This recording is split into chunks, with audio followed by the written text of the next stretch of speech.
Hello and welcome back to another reading stream. Today we're going to be continuing on with Ovid's Metamorphoses. Last time we got to, I can't remember where we got to last time. I've got a terrible memory. I suppose we better just head straight into the book then. There we go.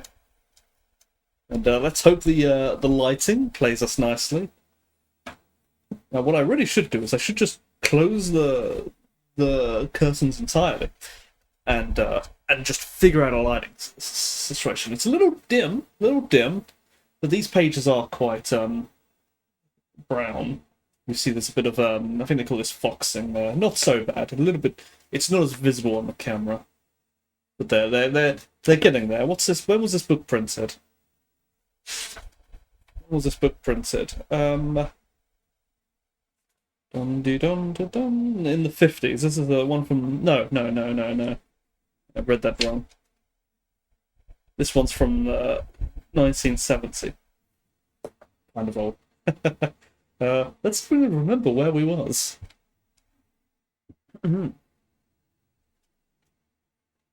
Also, let me make sure everything's in the right place. And I need to drink some water.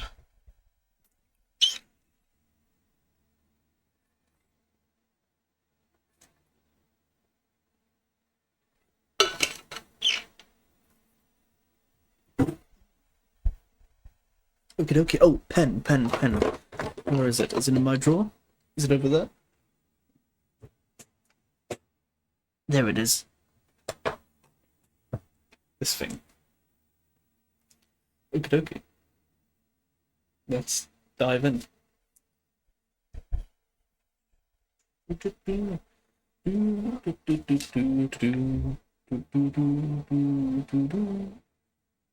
It's an odd angle. Pretty good. That's pretty good. What was going on in the last page?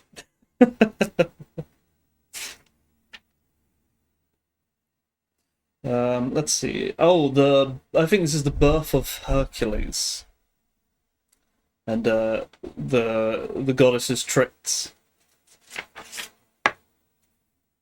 I moved the camera again. Oh my god. Oh my goodness. I must have knocked it at some point.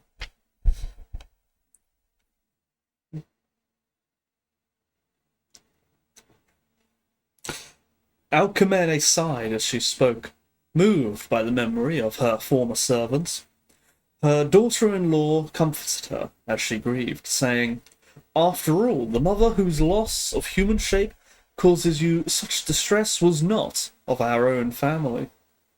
What would you say, I wonder, if I told you of the strange calamity which befell my sister? Though it upsets me so much that it is so difficult for me to speak of it, and my tears almost prevent me from telling you the story. This girl, whose name was Dryope. I've heard of Dryope before, I'm not sure where. What is Dryope known for? Well, we'll find out, I suppose. Was her mother's only child. I was my father's daughter by another wife. And of all the women of Oechalia, she was the loveliest. She was assaulted by the god who rules Delphi and Delos. That's Apollo. And then, though she was no longer a virgin, Andramon took her in, and was considered lucky to have her as his wife. Now there is a lake, with banks gently shelving so that it looks like the seashore, where the myrtle groves encircle the water's edge. Dryope, in ignorance of fate's intent, had come to this spot, and, to make you more indignant at what happened, her purpose in coming was to offer garlands to the nymphs. At her breast she carried a precious burden, her son, not yet a year old, whom she was suckling with her warm milk. Near the lake the water lotus was flowering, bright as Tyrian purple, giving false promise of fruits to come. Dryope had plucked some blossoms from the tree to offer them as playthings to her son. I was there too, and was on the point of doing as my sister had done, when I saw drops of blood falling from the flowers, and a shudder running through the branches. The reason for this, as the peasants told us, when it was too late, was that the nymph Lotus, fleeing from the obscenities of Priapus, had been turned into the lotus tree, changing her appearance, but keeping her own name. One moment, I want to turn my fan down a little because it's a bit loud. And I'll end up turning it back up if it gets too hot.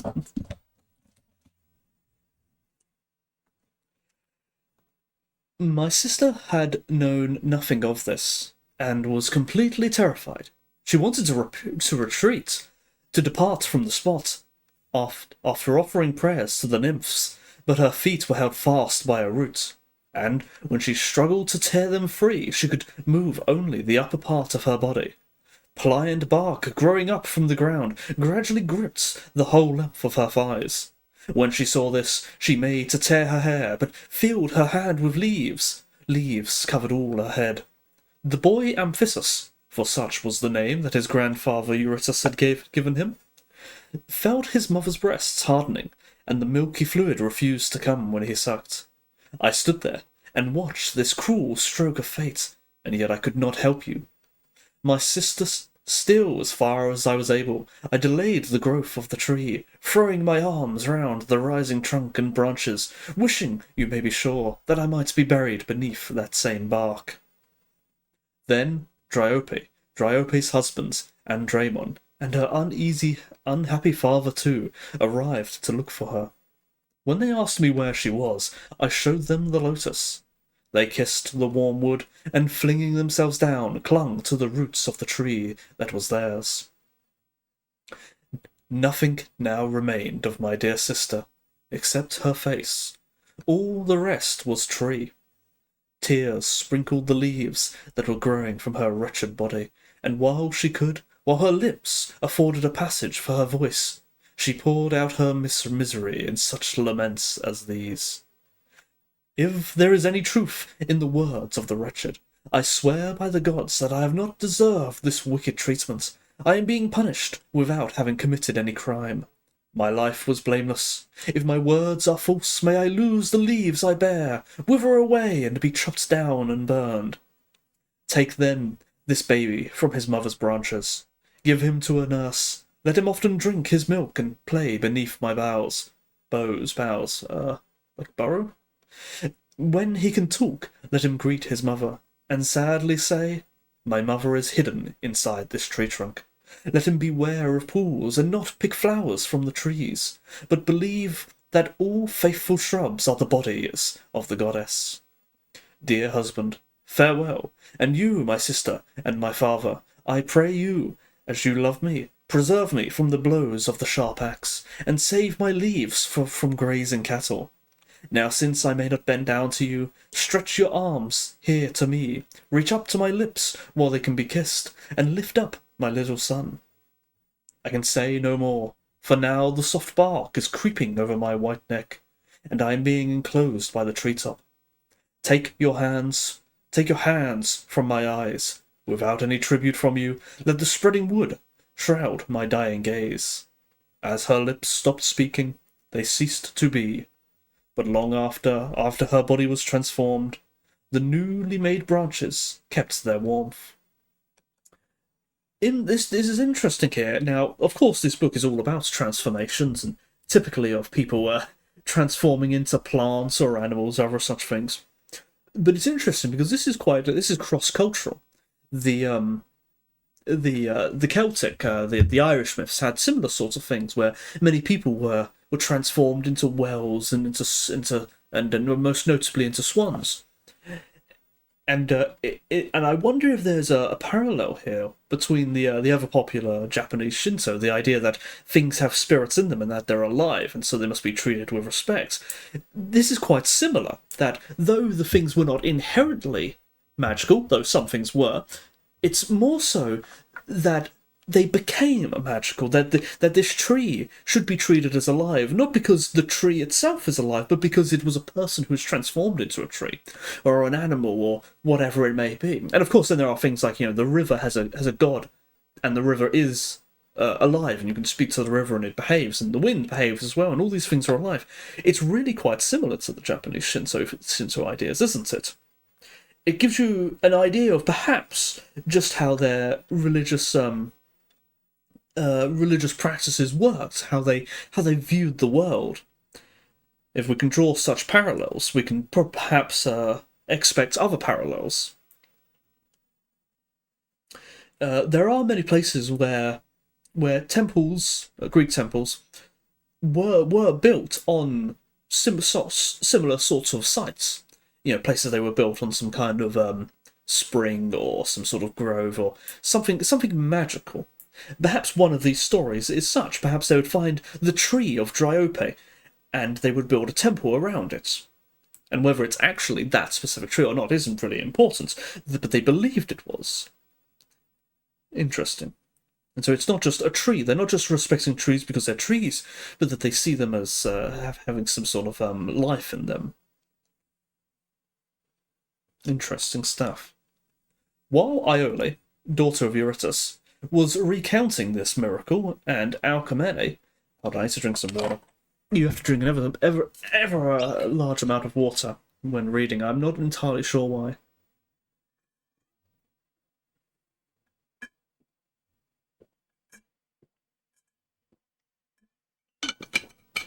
So I'm not talking particularly fast or loud, nor even particularly clearly. But it's just sort of, it's like words that don't come natural because they are in a book, not from my mind. While Iole, daughter of Eurytus, was recounting this miracle, and Alcmene, though there were tears in her own eyes, was gently wiping away those of her daughter-in-law. A new wonder arrested their sobs. There in the lofty doorway stood Iolus, almost a boy again, with the first down of manhood covering his cheeks, a beard, and his features restored to their youthful appearance. Hebe, Juno's daughter, had been induced by the prayers of her husband, Hercules, to grant him this boon. She was about to swear that she would never again bestow such a gift on another, but Themis stopped her and explained why she did so. Thebes, she said, is even now entering upon a civil war. A conflict in which none but Jupiter will be able to conquer. Capaneus. 2 brothers will die, each by the other's hand, and the prophet, Amphiaraus, while still alive, will see his own ghost. As the ground yawns open to receive him, then his son, avenging one parent by slaying another, will be one and the same deed, free himself from guilt, and involve himself in crime. Distraught by his troubles, driven out of his mind and from his home, he will be harried by the sight of the Furies' faces. Hello, Crespian! Welcome. Hello. We're reading more of Ovid's Metamorphoses. We've just had a lady turn into a tree. It just happens. And by his mother's shade, to his wife, Calliope, Achilles' daughter, demands the fatal golden necklace, and thereby brings about his death. For the sword of Phagus, his first wife's father, driven deep into his side, will drain his lifeblood. After all this, Calliope will humbly beg great Jupiter to increase the age of her infant sons, and bring them to their prime, that there may be no delay in avenging his victorious husband's death. Jupiter, moved by her pleas, will obtain for her in advance this boon which you, his stepdaughter and sister-in-law, bestow, and will turn the boys into men before their age is ripe for manhood. I think we're getting on to the story of 7 against Thebes here, I think, and then sort of onto the story of Oedipus, which I think occurs... No, Oedipus occurs first, I think, and I think it's the sons of Oedipus that participate in the 7 against Thebes storyline. I'm not sure, though. That whole area is a bit hard to remember. When Themis, the god who foresaw what is to come, had uttered these prophecies, the gods muttered together, voicing various complaints, and murmuring to know why others should not be permitted to grant these same gifts. Aurora, daughter of the Titan Pallas, complained because her husband was so old. Gentle Ceres lamented that Iason was growing grey. Vulcan demanded that Erichthonius should have his youth renewed, and Venus too, anxious about the future, wanted to make a bargain for restoring Anchises to his prime. Every god had someone in whom he was interested, and the disorderly tumult provoked by their favoritism was increasing, till Jupiter opened his lips and spoke. "If you have any respect for me at all," he said, "tell me, where are you heading? Does any one of you think himself so powerful as to prevail even over the fates? It was by fate that the youth which Iolaus had lost was restored to him. It is by fate's decree that Caliho's sons are to grow up before their time, not because of bribery or force. You too are ruled by fate, that you may bear your lot more cheerfully. Even I am beneath its sway. If I had the power to change the fates, my dear Aeacus would not be bowed down by advancing years. Rhadamanthus would enjoy the flower of youth, and so would my Minos, who is now scorned because of his bitter burden of age, and no longer controls things as he did before. Jove's words moved the hearts of the gods, and when they saw Rhadamanthus, Aeacus, and Minos worn out with years, no one of them pursued his own complaints. When Minos was in his prime, his very name had terrified nations, but now he was weak and very much afraid of Meletus, the son of Dione and Apollo, for the latter was young and strong and proud of being Phobos' son. Minos believed that Meletus was plotting an insurrection against his kingdom, but he did not dare to banish him from his native land. However, Miletus fled of his own accord. He crossed the waters of the Aegean in his swift ship, and built a walled city in the land of Asia that still bears the name of its founder. What is the city? Aegean? I know this is the Aegean Sea. There dwelt Cyane, the lovely daughter of the river Maeander, whose course winds back so often upon itself. While she was wandering by the curving banks of her father's streams, she became known to Miletus, and bore him twins, Byblis and Caunus. Byblis, who was seized with passionate love for her own brother, Apollo's grandson, affords a warning to other girls to love only what is permitted. Not as a sister loves a brother did she love Caunus, not as she should have done. At first, indeed, she did not understand her desire at all, and thought that there was nothing wrong in exchanging frequent kisses, or throwing her arms around her brother's neck. For long she deceived herself with the false pretence that this was family affection. But gradually her love strayed from the normal course, and when she was likely to see her brother, she came in her best attire, over-anxious to look beautiful, and jealous of anyone there who was lovelier than herself. She still did not realize what was wrong with her, and at that stage in her affection did not put her feelings into words, but none the less desire was seething inwardly. Already she called Caunus lord, and shunned the names that showed they were related, preferring that he should call her Byblis rather than sister. While she was awake, she did not dare to admit such impure desire into her mind. But when she was peacefully relaxed in slumber, she often saw the one she loved, imagined that she lay in her brother's embrace, and blushed although she was asleep. Waking, she lay still for a long time, seeking to recall the vision of her dream, and in her confusion exclaimed, "Unhappy creature that I am! What is the meaning of that dream? How I hope it will not come true! Why do I see these visions? My brother is handsome, it is true, in all men's eyes.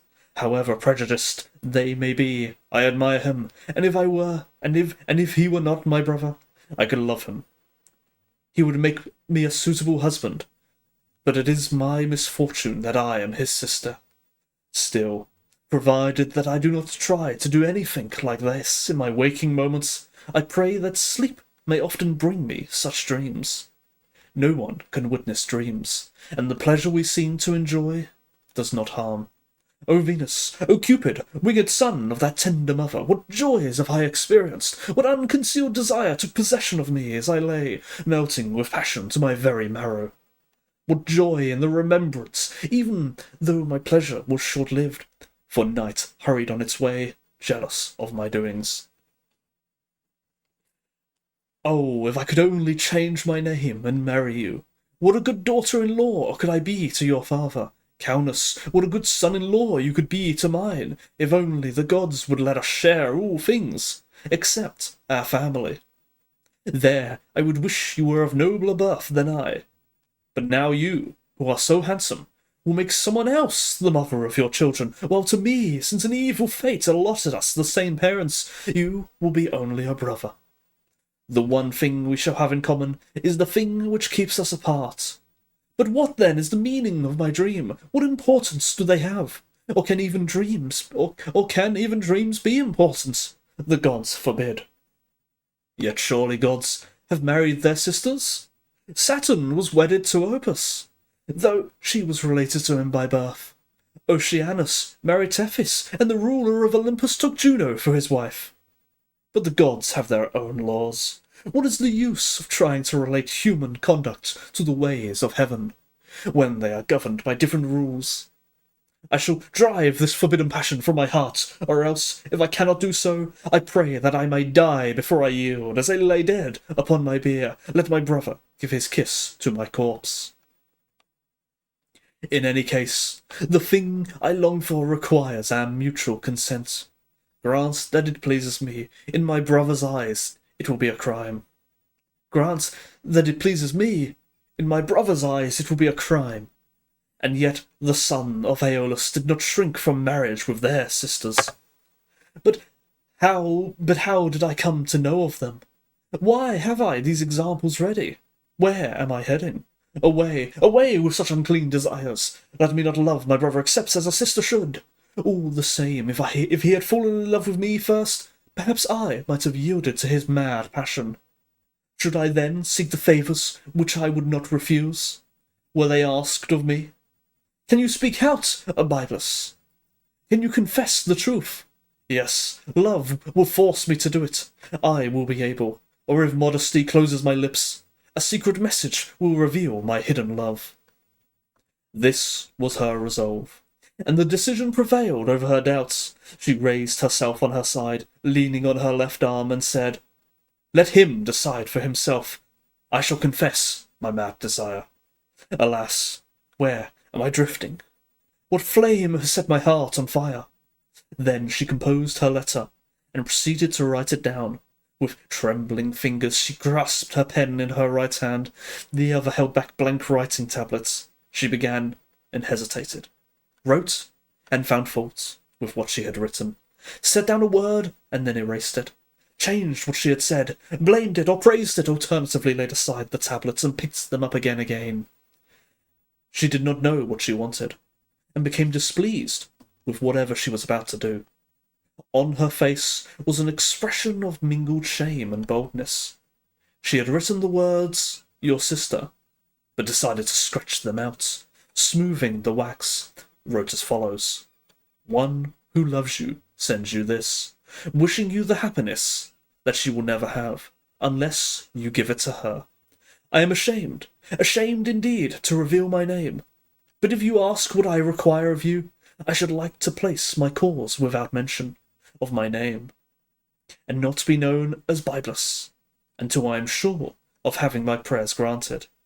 You can have evidence of my wounded heart by looking at my pale cheeks, my thinness, the expression of my face, my eyes so often wet with tears, my sighs that have no apparent cause, tell the same tale. My frequent embraces, and my kisses, which, as perhaps you have noticed, can be felt to be different from those of a sister. Yet though my heart is so deeply affective, though the flame of mad desire burns within me, still as the gods are my witnesses. I have done everything to bring myself at length to my senses, and have long fought miserably to escape Cupid's violent attacks. I have undergone more suffering than you would think it possible for a girl to endure. Now I am compelled to confess myself beaten and make timid overtures, begging for your help. You alone can save or destroy the one who loves you. Choose which you will do. It is no enemy who makes this prayer to you, but a girl who, most nearly related, seeks to be related more nearly still, and would fain to be bound to you by closer ties. Let old men know the laws and inquire into what they allow, what may be done and what may not, observing all the niceties of the statutes. A love that scorns prudence is in keeping with our years. What the law permits, as yet we do not know, but believe all things legitimate, following the example of the mighty gods. No harsh father, no regard for reputation, or fear of scandal will impede us. Even if there were a reason to fear, we shall conceal the sweets of stolen love under the names of brother and sister. I am free to speak with you in private, and we embrace and kiss in public. Is the one thing still lacking so important? Pity one who confesses her love, and would not have done so, had she not been driven into it by the extremity of her passion. Do not yearn the distinction of having your name carved on my tomb, as the one responsible for my death. Tracing out this message, doomed to disappointment. Wow, thanks, Ovid. Way to spoil it. Doomed to disappointment. She filled the tablets, and when there were no more space, added the last line in the margin. Then she immediately sealed the story of her guilt with the impress of her jewelled signet, moistening it with tears, for her tongue was dry. Shamefacedly she called one of her servants, and in coaxing and anxious tones made her request. "My faithful servants," she said, "take this message to my—" And after a long pause, she finished, "brother." As she was handing over the tablets, they slipped and fell from her hands, an omen which distressed her, but she sent them none the less. The servant approached her brother, and when a suitable opportunity offered, handed over Biblis' secret confession. Menander's grandson took the tablets out. After reading only a part, threw them from him in a sudden burst of dismayed anger. He was scarcely able to keep his hands from the throat of the trembling messenger. "You rogue!" he cried, "to sponsor this incestuous affair! Flee while you can, if your death will not bring me dishonour. I would have killed you." The messenger fled in terror, and reported to his mistress the fierce words that Caunus had spoken. When Biblis heard that she had been scorned, she grew pale and shivered, in the grip of an icy chill. Still, as her senses returned, her mad passion revived too. In a feeble voice, scarcely more than a whisper, she said, "It is just what I deserved. Why did I rashly inform him of my wounded heart? Why was I in such a hurry to set down hastily in a letter thoughts which I should have hidden? I should first have found out his feelings by talking to him in a way that committed me to nothing.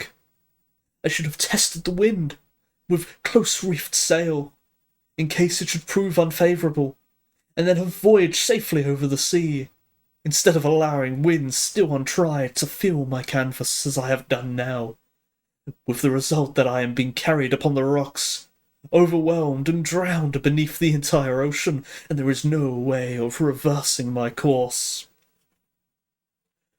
Was I not warned by unmistakable signs not to indulge my love, when the tablets fell from my hands as I was giving orders for their delivery, showing me that my hopes too would come tumbling down? Should I not have changed either the day for carrying out my scheme, or the scheme itself, but preferably only the day, the god himself giving me warning, offered me clear signs of what would happen?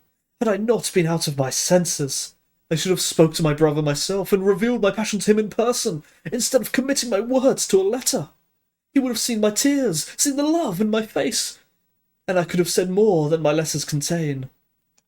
I could have thrown my arms around his neck, even though he was reluctant, and if rejected, could have pretended to be on the point of death, clasped his feet, and flung myself prostrate before him, begging for my life. I should have done everything possible, and if my pleas taken singly failed to move him, yet all combined may have touched his hard heart. The messenger I sent may have been at fault. He did not approach my brother in the right way. Or did not choose a suitable time? Did not wait, perhaps, for the moments where he would be free to listen? Those are the reasons for my failure, for indeed Calus is not the son of Tigris. The heart in his breast is not of flinty stone, or solid iron, or adamant. He was not suckled on a lioness's milk. He shall be won. I must approach him again. Never as long as breath remains will I grow weary of trying. If I could undo what I have done, it would be to never have begun this plan. But the next best thing is to carry it out by force. Were I to abandon my prayers, still he could not help but remember all the time which I had dared to do, and the mere facts that I gave up would make it seem that my love was only a whim. Or even that I was testing him, trying to make him fall into a trap. At any rate, he would think me the slave, not of this god who weighs upon me so heavily and scorches my heart, but merely of lust. In short, I cannot now be innocent of wrongdoing. I have written to him and importuned him, and my wish has been dishonourable. Even though I do no more, I cannot be guiltless. I cannot be called guiltless. The future can do much to fulfil my hopes, but add little to my wickedness. Such were her words. Her mind was so unsettled, and so much at war with itself, that though she was ashamed of having approached her brother, she took pleasure in approaching him again, suppressing all bounds of decency in her unhappiness, and laying herself open to constant rebuffs. Finally, when there was no end to the business, Calus fled from such shamelessness, left the country, and built himself a new city on foreign land. In a foreign land. Men say that when this happened, grief drove Miletus's daughter completely out of her mind. She tore her garments from her breast and beat her arms in a frenzy. Now she openly revealed her mania to everyone, and admitted her hopes of indulging her forbidden passion. When these hopes were frustrated, she left her country and the home she loathed, and followed in the tracks of her fleeing brother. The woman of Bubassus saw as she passed through their broad lands, howling like one of the Thracian Bacchants, who roused to frenzy by Bacchus's Phrysus, celebrate his rites every 3 years when his festival comes around. Leaving these regions, she wandered through the country of the Carians and of the armed Lediges. She made her way through Lycia and beyond Kragos and Limere, beyond the waters of Canthus and the ridge, which was the home of the Chimera. The monster with a lion's head and chest and the tail of a snake and the body all aflame. Wow, we got to the incest anime of ancient Greece. It's literally, what's that one of the girl who's like a loser or something, and she loves her brother?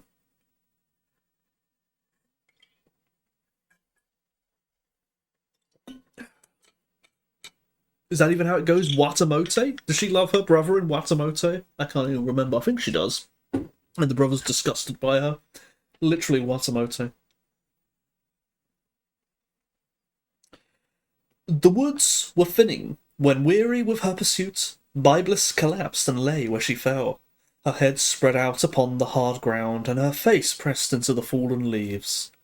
Often the Lelegalan nymphs tried to raise her in her soft arms. Often they urged her to find a cure for her love, and tried to comfort her.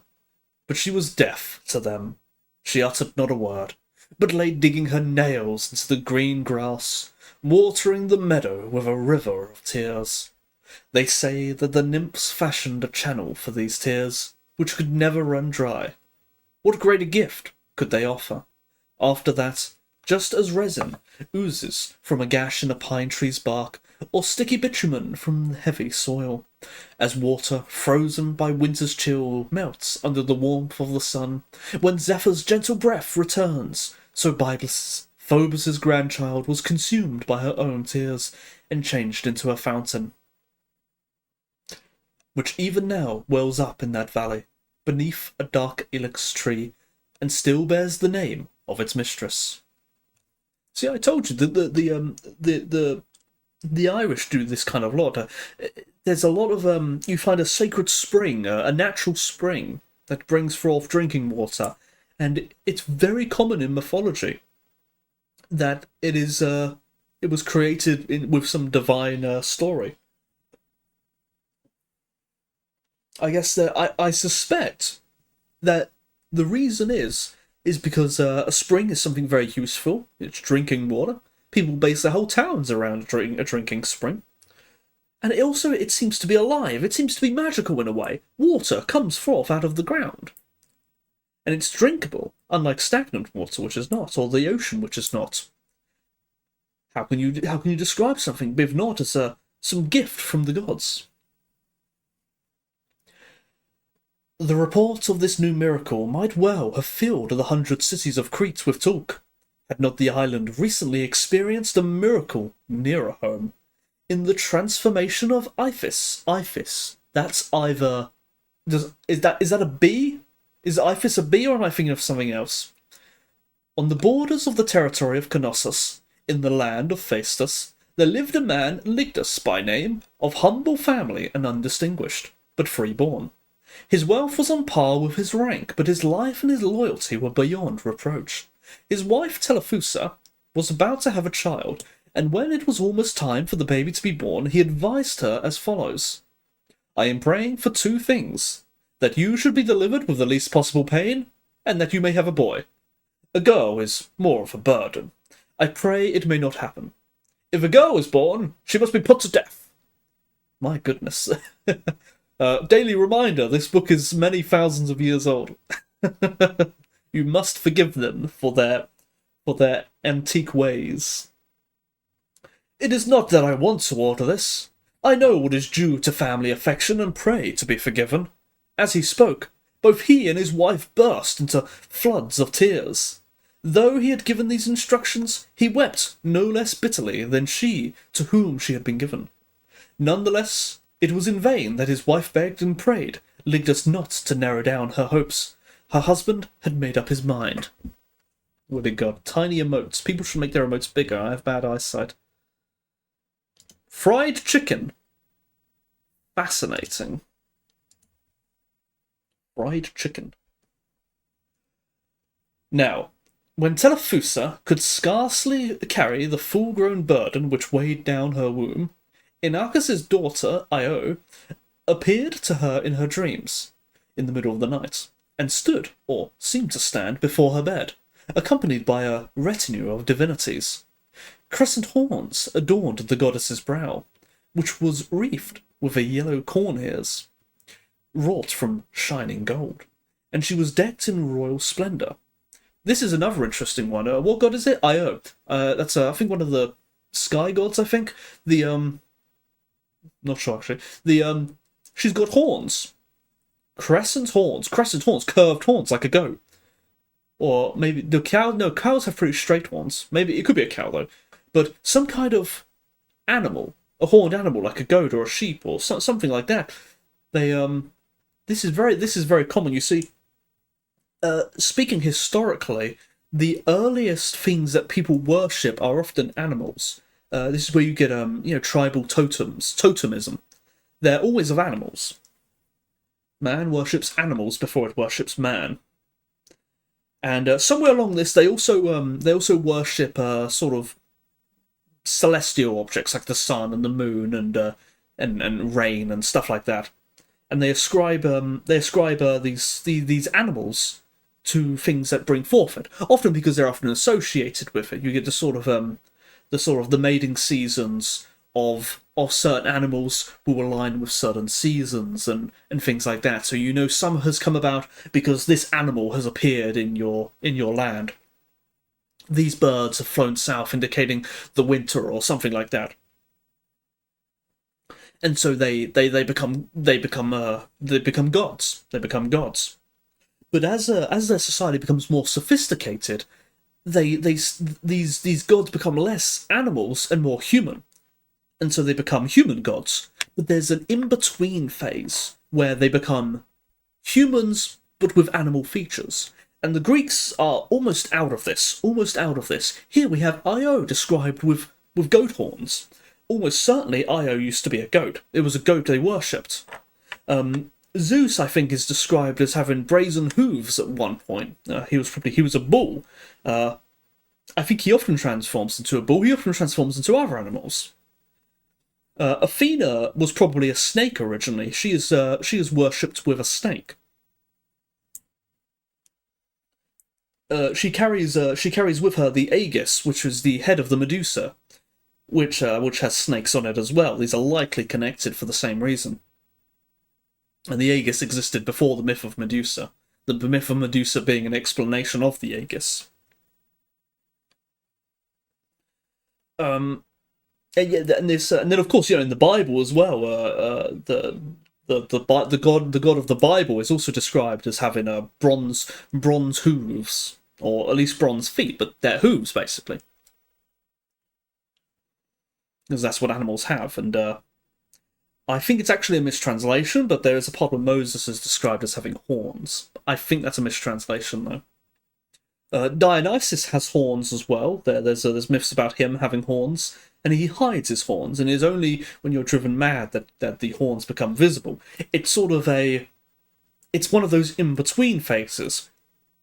The more civilized part of you does not see horns; they see human. Whereas the perhaps more primitive form, the more return to monkey mode that you can be. Sees the horns, sees the gods as animals. And I suspect all cultures probably go through these phases. It's very fascinating stuff. Now I've completely lost where I was. I think I was here. No. Somewhere around here. Yes. Horns adorned the goddess's brow, which was wreathed with yellow corners and wrought from shining gold, and she was decked in royal splendour. With her was the dog Anubis, holy Bubastis, Apis, with his... Apis is the bee, right? No, Apis is a sheep, I think. Apis is a sheep. Apis with his dappled skin, and the god who never speaks first, but finger to his lips advises silence. Who's that talking about? Maybe the god of silence. The sacred rattles were there, and Osiris, for whom Io is never finished searching, as well as the foreign serpents, full of drowsy poisons. Then the goddess spoke to Telephusa, as if she had been awakened from sleep and were really seeing all this. Telephusa, you who are one of my own company, forget your bitter anxiety. Deceive your husband in regard to this command. And deceive your husband. I gotta drink some water, I'm not fumbling. Send the page. Yosh.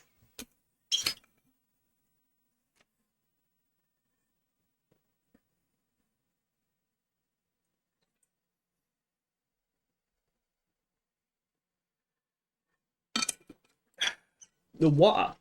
Pure water. Do not hesitate to rear your child, when Lucina has delivered you, whatever it may be.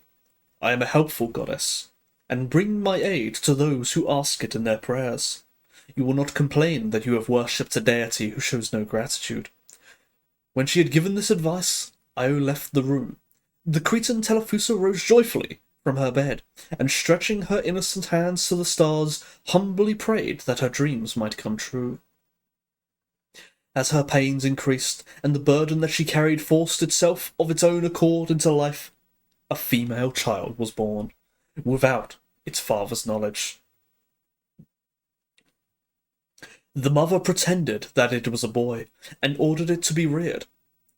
Her word was not doubted, and no one but the nurse knew of the deception. The child's father made good his vows, and called the baby Iphis, after its grandfather. The mother was pleased with the name, because it was used for both boys and for girls, and in this respect she was not deceiving anyone. From that time on, the deceit she had practiced was kept hidden by various pretences, well justified in the sight of heaven. The child was dressed as a boy, and its features, whether they were supposed to be those of a boy or a girl, would have been accounted handsome in either. Now, When Iphis reached the age of 13, her father arranged a marriage between her and Ianthe, the fair-haired daughter of the Cretan Telestes. Of all the women of Phasis, the most richly endowed with beauty. She and Iphis were alike in age, and equally good-looking, and had received the first elements of their education from the same masters. As a result, love had touched their innocent hearts, and wounded both alike. But their beliefs about what lay in store for them were very different. Ianthe was looking forward to the marriage, longing for a time when the wedding that had been arranged would take place, for she believed that the one whom she thought to be a man would then be her husband. Iphis loved a girl, whom she despaired of ever being able to enjoy, and this very frustration increased her ardour. A girl herself, she was in love with one of her own kind, and could scarcely keep back her tears as she said, "What is to be the end of this for me, caught as I am in a snare of a strange and unnatural kind of love, which none has been known before? If the gods wished to spare my life, they should have spared it. If not, if they wished to destroy me, they might at least have visited me with some ordinary misfortune, of the sort which mankind is prone. Cows do not burn with love for cows, nor mares for mares. It is the ram which excites the ewe, the hind follows the stag. Birds, too, mate in the same way, and never among all the animals does one female fall in love with another. How I wish I had never been born, that no monstrosity might be lacking in Crete. The daughter of the sun fell in love with a bull, but at least she was a woman, he a male. If truth be told, my love is more crazy than hers, for she at least pursued a desire that offered some hope of fulfilment. By her tricks, and with the help of the image of a cow, she induced the bull to mount her. And the creature she deceived was a male lover. But though all the world's talents were concentrated here, though Daedalus himself were to fly back on his waxen wings, what could he do? Could all his magic arts change me from a girl to a boy? Could he change you, Ianthe? No. Pull yourself together, Iphis. I didn't know the saying "pull yourself together" was quite so old. I thought it was a really modern saying. Pull yourself together, Iphis. Be firm, and shake off this foolish, useless emotion. Consider what you were born. Unless you are deceiving yourself as well as everyone else, seek that which is permitted to you, and fasten your affections on what a woman should love. It is hope which conceives you, and nourishes desire, and in your case denies you hope. No guardian, no precautions on the part of an anxious husband, no stern father. Oops, I knocked the camera again. No stern father somewhere. I will. No stern father keeps you from the embraces which you long to enjoy. The one you love does not refuse her favours when you ask. Still she cannot be yours, nor can you be happy. Whatever happens, though gods and men should strive for you, even now none of my prayers go unanswered. The gods are kind and have given me all they could. My father, my sweetheart herself, and her father too, all wish the same as I, but nature is unwilling. She alone stands in my way, but she is more powerful than all the rest. See, for the time which I prayed has come. My wedding day is at hand, and now Ianthe will be mine. Yet she will not be. I shall first in the midst of the waters. Why do you, Juno, matron of honour, or you, Hymen, come to this ceremony, at which there is no bridegroom, where two brides are being wed? After that, Iphis fell silent. If I was more popular, I'd be getting cancelled so hard right now. It's not my words, it's Ovid's. Ianthe's love was as passionate as the others, and she prayed that Hymen should come quickly. But Telephusa, fearing what Ianthe prayed for, kept postponing the occasion, now inventing an illness to cause delay and constantly putting forward bad omens or dreams as an excuse for waiting. At last, there came a time when she had used up all the pretexts she could find, and the delayed marriage ceremony was at hand. Only one day remained. Telephusa tore the ribbons from her daughter's head, and from her own. Telephusa tore the ribbons from her daughter's head, and from her own, and with hair all dishevelled, she clasped the altar and cried, "O Isis, you who dwell in Paratonium, and in the lands of Maoris, in Pharos, and by the Nile with its 7 horns, bring me your aid and heal my distress. Once upon a time, goddess, I beheld you, and these, your ornaments, and recognized them all. Your retinue and your torches and the noise of your rattles, I listened to your behests and stored them in my memory. The fact that my daughter lives, and that I am not punished for it, is due to your counsel and your bounty. Pity us both and grant me your help." Her tears flowed as she finished speaking. The goddess seemed to make her altars move. She did indeed move them, and the doors of the temple trembled. Her horns shone like those of the moon, and the piercing rattle shrilled, not entirely reassured, but gladdened by the good omen. The mother left the temple. Iphis accompanied her as she walked along, and moved with a longer stride than usual. Her face lost its fair complexion. Her hair looked shorter, plain and simple in style. Her features sharpened, and her strength increased. She showed more energy than a woman has, for she who has lately been a woman had become a man. Carry your gifts to the temples, happy pair, and rejoice, confident and unafraid. They bore their gifts to the temples, and set up an inscription as well, which consisted of a short verse. The tributes Iphis promised, as a maid, by Iphis, now a man, are duly paid. The rays of the next day's dawn had revealed the wide world, when Venus, Juno, and Hymen assembled for the wedding ceremony, and the boy Iphis gained his own Ianthe. That's as far as I'll get.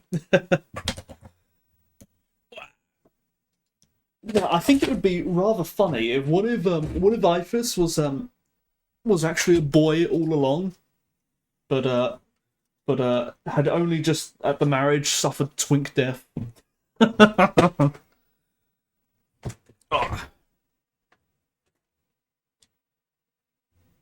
Well, anyway, that's Ovid's Metamorphoses, or at least some of it. Let's have a quick sneak peek of what the next chapter would behold. Let's see, we have Orpheus. I've been excited to read the story of Orpheus, because I've read it before, but I can't quite remember how it goes. There's a whole oh, it looks like it goes on. Is this the story of Orpheus? I can't remember. I know he dies at some point. Maybe Venus and Adonis. I think they've gone past it. I don't know, but there's a whole story about it. One amusing thought. No, anyway, that's the end for today. It's a really hot day today. Absolutely baking. And I'm really upset today. I'm really angry because the chocolate milkshakes at the store, at my local store, have almost doubled in price overnight. They've gone from £1 to £1.60. Outrageous. Now, there's a further store that I can go to, which they're still £1, but it's a much longer walk. And as I was preparing for the stream, I had about 20 minutes before the stream starts, and I thought, you know what, I should go get a chocolate milkshake. That would be nice. And I'd been doing that quite recently. You know, I'd be like, let's go buy myself a drink. But then I remembered, oh no, they're £1.60. I'd have to walk all the way to the other store, in which case I didn't have enough time. The troubles of being me. One thing I should do, I should remember this actually. So they're £1 at the moment, but they won't be for long. It's just sort of the writing is on the wall that these things are getting prohibitively expensive. I should go have a look at what those the powdered chocolate milkshake. You can buy like the powdered chocolate milkshake, and then you just add milk to it, and then you stir it up. If they're any good, that would save me a lot of money, and I could do that instead. But they're usually really rubbish. They're not very good. Even if you put them in a blender, they're not very good. They're not very good. And I bet they're expensive and all. I bet it's like £4 for it, and you probably don't save much money at all. Then you could buy milk as well. Milk is expensive these days. Oh, the troubles of living in the 21st century in England, where everything has gone wrong. England? 21st century? What are you talking about? Bro, wake up, you were dreaming. 21st century? England? What are you talking about? It's ancient Greece. Ancient Rome. Anyway. And that's what, completely sort of side note, like that's one thing I really should do. I should like think about the character of Sun more. I should think about him more, and then become Sun, truly Sun, and then we can forget all about the modern world and all the terrible things it brings. How Hellenized is this Rome you speak of? Well, let's see. The columns you see in the background, they are Ionic columns, which both the Greeks and the Romans had, but specifically I've drawn them in the Greek style. So that's about as Hellenized as we can get. The red and white wall, though, which is not the Polish flag, that is pretty Roman. The Romans love their red paint. They were big fans of red. The outfit I'm wearing, the cloak isn't of any particular interest, but the shirt underneath it, the tunic underneath it, the white tunic with the red stripes, that's pretty Roman. The Greeks didn't have that.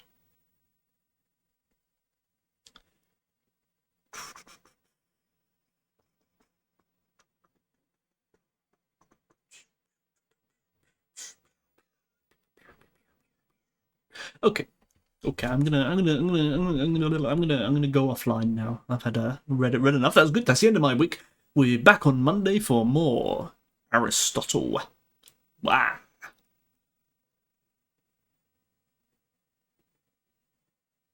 Hi, did you finish reading for today? Yeah, sorry, I finished reading. Most people show up after the first hour. In fact, I think the Twitch algorithm works like that, so I really need to improve my stamina. But indeed, yeah, I just finished, so I really need to. You know what I do? I should just make the starting soon screen go on for an hour. What a great idea. What a great idea. And that way everyone will show up at the right time. 1 hour starting soon screen. But alternatively, one thing that's sort of to forcefully stretch it out is because all the things I do, they're kind of exhausting. I do a lot of drawing and reading and learning language and stuff. It's all really difficult. One thing maybe I should do is I should deliberately have like the first hour be something easier, something that's like I don't know, I'd play like some video game or something easy or something really easy. And then an hour in, then go into the thing. I can say it's kind of what a lot of YouTubers tend to do. They have their just chatting screen, which is really easy for them. And it's only like an hour in that they go into the game, or whatever it is they're doing. Maybe that's what I should do. Hang on, it's Friday today. When does the store close? I'm not sure. But yeah, we've reached the end of today. We're exhausted. It's also really hot, so I think I'm especially exhausted because it's really hot. But thanks for watching, though.